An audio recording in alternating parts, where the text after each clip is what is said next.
Kembali Sapa Indonesia Malam, Saudara. Tidak hanya diusut polisi, Komnas HAM juga tengah menyelidiki upaya menghalangi penyidikan obstruction of justice kasus pembunuhan berencana Brigadir Yosua.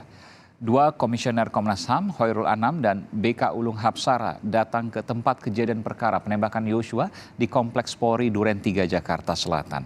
Komnas HAM melakukan pengecekan antara temuan data dan fakta di lokasi penembakan. Di rumah dinas Verdi Sambo, Komnas HAM melakukan uji kronologi penyebab kematian Brigadir Yosua. Pengecekan juga dilakukan terkait dengan posisi jenazah Yosua. Komnas HAM juga melihat langsung dampak yang ditimbulkan akibat tembakan. Komnas HAM menyatakan indikasi upaya menghalangi penyidikan atas pembunuhan Yosua semakin menguat. Komnas HAM akan segera mengeluarkan rekomendasi atas kasus pembunuhan berencana Yosua dalam waktu dekat. Apa saja temuan Komnas HAM yang menjadi rujukan untuk menyusun rekomendasi dalam kasus pembunuhan Yosua? Pembahasannya seusai tayangan berikut ini. Komnas HAM Senin siang mendatangi lokasi penembakan Brigadir Yosua di rumah dinas Irjen Verdi Sambo. Pengecekan TKP melibatkan sejumlah unsur Polri termasuk Inavis dan tim laboratorium forensik. Dari hasil pemeriksaan yang dilakukan Komnas HAM, terindikasi upaya penghalangan dalam penyidikan pembunuhan Yosua makin menguat. Jadi kita lihat beberapa posisi penting, beberapa alat penting, termasuk juga perbedaan-perbedaan gitu. Karena kami menggunakan beberapa data yang sudah kita dapatkan beberapa waktu yang lalu, terus kita cek di TKP, ya, termasuk juga kita nanya ke Dokes, ke Inavis, ke Lapor, tadi karena 3 tim itu juga menyertai kami dan langsung memberikan penjelasan. Nah, salah satu temuan yang kuat adalah indikasi atau dugaan terjadinya obstruction of justice itu semakin terang benderang. Sementara itu, Komisioner Komnas HAM BK Ulung Hapsara menjelaskan belum ditemukan dugaan penyiksaan terhadap Yosua dalam rentang perjalanan dari Magelang dan bukti rekaman CCTV. Dengan melihat CCTV itu, kan isunya penganiayaan itu ada isu penganiayaan dari Magelang, kan begitu. Nah, konteksnya di sana. Jadi dari melihat dari CCTV itu belum ada indikasi penganiayaan. Iya, belum ada. Itu konteksnya seperti itu. Jadi melihat dari soal CCTV dan kerangka waktu yang ada. Menanggapi pernyataan Komnas HAM, penasihat hukum Brigadir Yosua meminta Komnas HAM bertindak profesional dalam pengusutan penembakan Yosua. Kami menghormati apa yang disampaikan Komnas HAM berdasarkan investigasi mereka. Tapi kami di sini menyampaikan supaya Komnas HAM berposisi netral sebagai pengawal dalam perkara ini, di mana hasil otopsi kedua belum keluar. Jadi jangan sampai apa yang disampaikan statement dari Komnas HAM itu menggiring opini publik lagi tentang hal tidak adanya penyiksaan. Kami berharap Komnas HAM berposisi netral dan profesional dalam perkara ini. Selain penyidikan Komnas HAM, Densus Polri telah memeriksa rumah Verdi Sambo yang berada di perumahan Cempaka Regensi di Magelang, Jawa Tengah. Pengusutan yang dilakukan polisi di Magelang untuk mendalami soal pemicu yang menyebabkan terjadinya pembunuhan yang menewaskan Yosua. Sebelum terjadi penembakan pada 8 Juli lalu, istri Verdi Sambo dan Yosua sempat berada di Magelang, Jawa Tengah. Tim Liputan Kompas TV. Saudara, mantan penasihat hukum Barada Eliezer, Deo Lipa Yumara, mengungkap soal detik-detik penembakan terhadap Yosua. Sebelum tewas ditembak, Yosua sempat berlutut setelah adanya perintah tembak dari Irjen Verdi Sambo. Berikut keterangan disampaikan pada mantan penasihat hukum Brigadir Yosua, Deo Lipa Yumara, dalam program Aiman. Perintah seperti apa waktu itu yang disampaikan? Woi, tembak. Dia nggak langsung tembak, tapi berat, baru kemudian karena diperintah seperti itu, perintah tembak. Baru dia nembak. Dalam kondisi Brigadir Yosua berlutut, minta ampun. Ya nggak tahu minta ampun atau pasrah atau bagaimana, ketakutan lah. Jadi gini, orang yang berlutut itu adalah orang yang pasrah. Abang melihat ada hal yang belum diungkap tuntas oleh Barada Eliezer. Ya nggak tahu. Abang tetap mau masuk untuk ke sana. Nggak tahu saya. Tapi yang jelas ini kan perkara besar yang melibatkan institusi Polri. Jadi kita mau institusi Polri ini bersih. Yang saya jaga supaya kepercayaan terhadap kepolisian ini bagus. Itu tujuan saya itu. Makanya saya berani juga membela, membantu kawan-kawan polisi dengan tujuan supaya ini merah putih juga. Kita lanjutkan dialog bersama penasihat hukum Barada Eliezer, Roni Talapesi, dan juga ada Ketua Komnas HAM Ahmad Taufan Damanik, serta ahli hukum pidana Abdul Fikar Hajar. Saya langsung ke Bung Roni. Bung Roni, apa komentar Anda dari pernyataan Deolipa Yumara? Berlutut, ada perintah tembak, berat, dan ada banyak hal yang belum diungkapkan oleh Barada Eliezer. Jadi gini Mas Aiman, saya tidak ingin terjebak memberikan informasi BAP hanya sepotong-sepotong saja. Jadi harus kita lihat secara utuh apa yang terjadi, rangkaian ceritanya. Jadi kalau tadi yang disampaikan sama pengacara yang lama itu, menurut saya itu bukan cerita yang utuh, hanya sepotong-sepotong saja. Di mana salahnya? Disampaikan bahwa berlutut, lipat tangan di situ, itu nggak benar Mas Aiman. Itu kan ada di BAP yang kemudian disampaikan oleh Barada Eliezer dan dibaca oleh pengacara yang lama, Deolipa Yumara. Makanya apakah pengacara yang lama ini fokus nggak membaca BAP? Itu kan jadi pertanyaan saya. Karena keterangannya nggak seperti itu Mas Aiman. Oh, gitu Anda punya keterangan berbeda antara Anda dan Deolipa? Bukan keterangan berbeda, tetapi adalah keterangan dari klien saya, Barada. Karena begini, bahwa ada... Saya kasih bocoran sedikit aja. Oke, silakan. Apa perbedaannya? Biar tidak menimbulkan multitafsir. Kejadiannya sedikit saja ya. Banyak juga nggak apa-apa. Oh nanti, itu adalah kewenangan penyidik. Oke, baik. Saya tidak bisa melangkahi penyidik. Jadi begini Mas Aiman, kejadian waktu mau nembak itu posisinya tangannya seperti ini. Bukan begini. Ini Yosua ya? Yosuanya ya? Yes, Yosua. Oke. Iya, jadi tangannya seperti begini, bukan begini yang disampaikan itu. Dan di depannya ada Barada Eliezer? Barada Eliezer yang menembak. Oke, di depannya. Juga ada Irjen Verdi Sambo, di depannya atau di belakangnya? Jadi secara substansi, Mas Aiman saya tadi kan sudah sampaikan sedikit. Nanti materi penyidikan biar yang berhak yang menyampaikan yang lain. Jadi begini Mas Aiman, secara substansi, Barada ini sudah menjelaskan bahwa dia diperintah. Juga saudara FS sudah mengakui bahwa dia adalah aktor utama. Nah kepentingan kita adalah membela Barada ini supaya lepas dari pidana. Nah kenapa? Karena dasarnya dia adalah perintah. Pasal yang dipakainya ada pasal 338 dan 340. Di situ sudah jelas dengan sengaja. Artinya apa? Mengetahui dan menghendaki. Nah ini buat kita semua para pihak yang ikut serta dalam mengawal ini, saya perlu luruskan kepentingan saya adalah terhadap klien saya, Barada Eliezer. Dia dalam keadaan dia diperintah. Waktu itu dia sangat pendek. Kalau dia bisa dikasih waktu jeda yang lebih lama, mungkin dia sudah kabur. Kan waktunya sangat pendek perintah itu. Dan perintah itu datang dia yang paling terakhir dan tidak ada pilihan dia untuk menolak. Dan 4 kali tembakan ia lancarkan kepada Brigadir Yosua. Itu sekitar 3-4 tembakan. Oke, 3-4 tembakan. Meskipun itu semuanya atas perintah ya? Yes. Itu atas perintah, saya katakan semuanya atas perintah, bukan hanya satu saja. Kan katakan, woi tembak, woi gitu ya. Kan ada rangkaian cerita Mas Aiman. Makanya saya bilang nanti biar kronologis ini akan terbuka pada pihak yang berwenang yang akan sampaikan seperti itu. Jadi kepada masyarakat jangan menangkap sepotong-sepotong saja. Jadi ada pihak yang menyampaikan, oh ini klien Barada ini punya niat. Saya akan menyampaikan bahwa klien saya tidak ada niat. Nah inilah supaya saya punya kepentingan untuk pembelaan di pengadilan Mas Aiman. Kenapa? Karena ini anak baik. Anak yang masih muda yang datang merantau ke Jakarta. Harapan orang tuanya, mohon maaf, yang hanya hidup berjuang untuk bagaimana anaknya menjadi seorang polisi. 4 kali loh coba masuk polisi, yang keempat baru bisa masuk.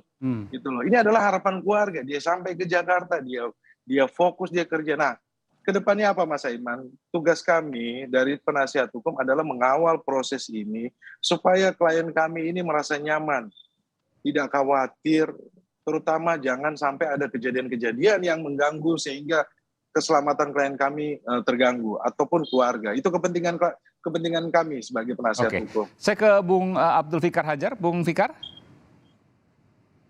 Bung Fikar? Oke, nanti kita akan coba kembali hubungi ahli hukum pidana Abdul Fikar Hajar. Saya ke Bung Tovan dulu. Bung Tovan, tadi disampaikan bahwa atas perintah dan lain sebagainya. Ini juga yang disampaikan oleh Barada Eliezer. Saya yakin bahwa Komnas HAM waktu memeriksa pertama kali Barada Eliezer itu sebelum berubah ya, masih versi yang lama. Versi yang baru belum pernah memeriksa. Sudah kita periksa. Oh, sudah diperiksa di Pada versi yang sore baru. itu tim kita bagi dua, satu ke TKP, satu memeriksa Richard. Oke. Ya, dengan Mas keterangan Aiman, baru. Mas Aiman, Komnas HAM menyampaikan kronologis itu yang pertama. Yang menyampaikan bahwa klien saya punya niat. Tetapi saya sampaikan di sini bahwa klien saya tidak punya niat. Jadi tolong kita luruskan ya. Oke, ini Jangan versi sampai Anda, versi memberatkan- Komnas HAM beda nih ya. Punya niat dan Ya. tidak punya niat. Ya, Saya Komnas kira HAM, di dalam ya. keterangan yang kedua kami ketemu sama Ya. Richard, dia menyampaikan bahwa memang dia tidak ada niat. Diperintah, Diperintah. itu jelas ya. Memang waktu dia keterangan di pertama, kalau misalnya Anda ikuti statement saya katakan ini keterangan Barada E. Kita harus uji lagi. Itu kali-kali saya katakan. Kenapa? Karena memang kami belum bisa percaya begitu saja apa yang dia sampaikan. Meskipun saya belum balik desak dia. Richard, kamu bicara yang jujur. Tapi dia berulang-ulang mengatakan itu. Nah kemudian sekarang dia mengubah pengakuannya. Dan ke dalam pertemuan kami hari Senin sore itu, dia menyampaikan bahwa saya diperintah, Pak. Diperintah seperti apa? Nah, diperintah untuk melakukan penembakan itu. Jadi memang dia dibawa kendali. Kalau juga Anda ingat pernyataan saya sangat tidak berkeinginan ada seseorang yang paling rendah di situ akan menjadi tumbal. Itu saya kira sebetulnya pesan saya kepada publik bahwa kami sebetulnya mencurigai ada yang tidak benar dalam keterangan di pertama itu. Oke, Anda menyampaikan bahwa dia dijadikan tumbal di Dia sini. bantah. Iya. Ya sama dengan tadi yang disampaikan oleh pengacara Brigadir J. Salah tangkap yang dimaksud oleh Komisioner BK Ulung Hapsara itu adalah jelas faktanya tidak ada penyiksaan dari Magelang ke Jakarta. Kan semua CCTV-nya jelas itu, sehat-sehat saja sampai Iya. lewat 7, saudara Joshua itu sehat semua. Nah, di TKP apakah ada penyiksaan apa tidak? Kita sudah sepakat sejak awal, kita tunggu hasil otopsi kedua. Itu saya kira agak miss ya ketika yang dimaksud oleh BK Ulung itu adalah peristiwa antara Magelang dan Jakarta. Karena sebelumnya kan dikatakan begitu, ada penyiksaan, ada ini. Itu tidak terbantahkan bahwa itu tidak ada. Peristiwa penembakan itu pada tanggal 8, sekitar jam 17 lewat itu, apakah ada penyiksaan? Saya kira berkali-kali juga Komnas HAM, saya ketua mengatakan, mari kita tunggu hasil otopsi. Itu saya kira. Oke. Nah, untuk kembali ke masalah tadi, Iya. ada pengakuan saudara FS itu saya kira meskipun harus diuji lagi, saya bilang juga penyidik Pak, Iya. penyidik, hati-hati jangan nanti di pengadilan dicabut semua kesaksian kan repot tuh, makanya harus didukung dengan bukti. Saya harus tanya sebelum ini, Bung Tovan, sebelum saya tanya ke Bung Abdul Fikar, apakah 4 kali tembakan, 3 atau 4 kali lah, itu semuanya diperintah atau hanya satu dikatakan harus nembak, lalu kemudian menembak 4 kali? Ini kan 2 hal yang berbeda. Yang mana kemudian yang didapatkan oleh datanya oleh Komnas HAM? Bahkan dia tidak berani melihat, dia bilang begitu. Betul, tapi kan 4 Jadi kali atau 3 logika kali. relasi kuasa antara seorang FS yang itu atasannya jenderal bintang 2 dan lain-lain, sementara dia seorang prajurit rendah, ya hanya Barada, usia masih muda dan macam-macam. Saya juga bicara dari hati ke hati kepada saudara FS. Saya bilang, kamu merasa nggak bahwa kamu sebetulnya sudah melibatkan seseorang yang mestinya dia itu menikmati masa mudanya, ya masa-masa dia mulai meniti karirnya itu diakui oleh saudara FS. Dia bilang saya menyesal, saya minta maaf. Saya bilang kamu harus bertanggung jawab terhadap Richard ini. Kamu luar biasa, bukan hanya membunuh, tapi kemudian kamu juga bersalah sebetulnya. Saya pancing begitu ya. Apa kamu nggak mikir nih orang dari desa, saya bilang anak buahmu itu diakuinya dan dia nangis tuh itu. Ferry Sambo nangis. Menangis. Ya, tapi nanti kan kita katakan juga sama penyidik, tolong ini dijaga semua. Jangan nanti tanpa bukti alat dukung pembuktian yang kuat, saya kan nggak bisa pastikan, kita nggak bisa pastikan. Tiba-tiba di pengadilan misalnya dicabut lagi keterangannya, diubah lagi, kan sudah pernah terjadi. Yeah. Sehingga kemudian saya sekali lagi sesuai dengan mandat Komnas HAM untuk memastikan hak asasi manusia. Saya tidak mau terjadi peradilan sesat, mana prinsip-prinsip fair trial itu tidak berlangsung. Oke. Karena itu jaga benar seluruh fakta-fakta ini sehingga ya yang bersalah memang harus dihukum setimpal dengan tindakannya. Bung Tovan, saya harus Tapi yang tanyakan tidak karena tadi bersalah, pengacara ya. tidak mau menjawab pertanyaan saya, tapi saya ingin tanyakan sekali lagi, mungkin Anda mau menjawab pertanyaan saya karena ini penting untuk kemudian kita analisis dari sisi hukum. Apakah 4 tembakan itu atau 3 tembakan dari Barada Eliezer itu semuanya diperintah oleh Verdi Sambo atau hanya sekali diperintah oleh Verdi Sambo? Bung Tovan.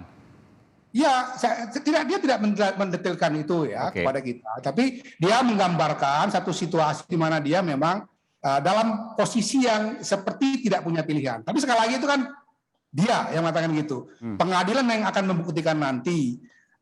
Bung Roni tentu bertanggung jawab sebagai pengacaranya untuk juga memperkuat kesaksian-kesaksian ini. Baik. Sekali lagi, berkali-kali kami sampaikan kepada penyidik, pada Pak Irwasum yang merupakan mitra kami, ini harus hati-hati, jangan sampai nanti di persidangan tiba-tiba berubah semua keterangan, sehingga apa yang kita sebut sebagai concern kita mengenai fair trial, supaya keadilan bisa ditegakkan itu bisa didapatkan. Ini yang menjadi titik fokus dari kita sebagai Komnas HAM itu. Kalau soal yang lain-lain, penyidik kita ini tentu mereka punya kemampuan yang luar biasa, apalagi sekarang langkah-langkah obstruction of justice kan sudah dibongkar ini, sehingga mereka lebih leluasa itu. Oke. Itu hambatan di awal-awal karena mengubah TKP, menghilangkan barang bukti, membuat disinformasi, menyusun skenario, alibi dan macam-macam, itu kan membuat kesulitan di tahap-tahap awal. Tapi sekarang ada 35 orang aparat kepolisian dari mulai Pati sampai yang menengah dan bawah sudah diperiksa. Bahkan 65 informasi terakhir. Ya, 65 informasi terakhir dari dan kita bilang Kadisku. kalau seandainya ada tindak pidana, tidak cukup hanya kode etik, itu harus tindak pidana. Ini menjadi sarana bagi Polri untuk membersihkan ya apa-apa yang kita anggap sebagai masalah mereka dan juga membangun kembali trust. Bung Aiman, harus kita ingat tahun depan bulan Mei ya, kita akan memulai tahapan-tahapan pemilu. Polri itu akan menjadi garda terdepan menjaga keselamatan bangsa. Dan kepercayaan publik harus pulih. Benar, gitu. Jadi saya meskipun tentu kami harus angkat topi, menghargai, apalagi kerjasama kami, keterbukaan pada kami itu juga sangat baik ya. Tapi kami tetap mengingatkan sebagai mitra, jaga baik-baik semua apa yang sedang berlangsung ini. Jangan kemudian tiba-tiba ya, mungkin nanti Pak Fikar bisa menjelaskan lah. Kalau bisa memahami apa yang disampaikan oleh Bung Tovan. Cabut lagi, mengubah lagi, keterangannya bisa berantakan nih semua. Apa yang sudah, sebelum saya ke Bung Zulfikar, Bung Abdul Fikar, saya ingin tanya dulu terakhir ke Bung Roni. Apakah Anda mau menjelaskan 4 kali atau 3 kali tembakan itu semuanya diperintah oleh Irjen Verdi Sambo atau hanya sekali diperintah?